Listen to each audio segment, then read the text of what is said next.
സുഭാഷിതങ്ങളുടെ പുസ്തകം 13:10. സുഭാഷിതങ്ങൾ 13:10 ഇപ്രകാരം ഒരു വചനമുണ്ട്: ഉപദേശം സ്വീകരിക്കുന്നവരോട് കൂടെയാണ് വിവേകം. ഉപദേശം സ്വീകരിക്കുന്നവരോട് കൂടെയാണ് വിവേകം. ഇവിടുന്ന് ദൈവകൽപ്പനകളെക്കുറിച്ച് വായനകളിൽ നമ്മൾ കേൾക്കുകയാണ്. ദൈവത്തിന് നമ്മോട് പറയാനായിട്ടുള്ള ഉപദേശമാണല്ലോ വചനങ്ങളെല്ലാം. അപ്പോൾ ഉപദേശം സ്വീകരിക്കുന്നവരോട് കൂടെയാണ് വിവേകം. അങ്ങനൊരു ജനത, വിവേകമുള്ള ജനത എന്ന് പറയും.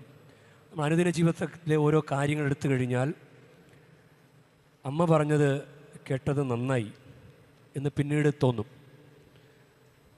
വണ്ടി പോലും ബൈക്ക് പോലും ഒന്ന് സ്പീഡിൽ മക്കളെ വളരെ മെല്ലെപ്പോ മക്കളെ എന്ന് പറഞ്ഞത് അനുസരിച്ചത് വലിയ ഉപകാരമായി.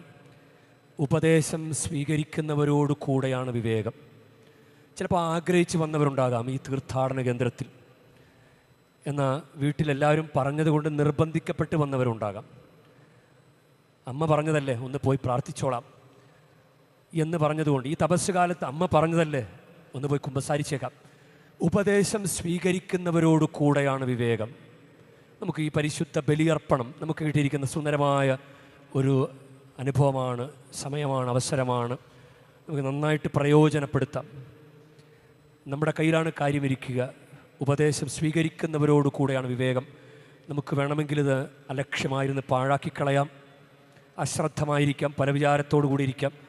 ശ്രദ്ധയോടുകൂടെ ഈ പരിശുദ്ധ ബലിയർപ്പണത്തിൽ പങ്കുചേർന്ന് ഈ തീർത്ഥാടന കേന്ദ്രത്തിലെ ഓരോ പ്രാർത്ഥനാ സങ്കേതങ്ങളിലൂടെ കടന്നുപോയി ആവശ്യമുള്ള പ്രാർത്ഥനകളൊക്കെ നടത്തി അങ്ങനെ ഇത് പൂർത്തിയാക്കാൻ സാധിച്ചാൽ അത് വലിയ വിവേകമായി മാറും. ഉപദേശം സ്വീകരിക്കുന്നവരോട് കൂടെയാണ് വിവേകം.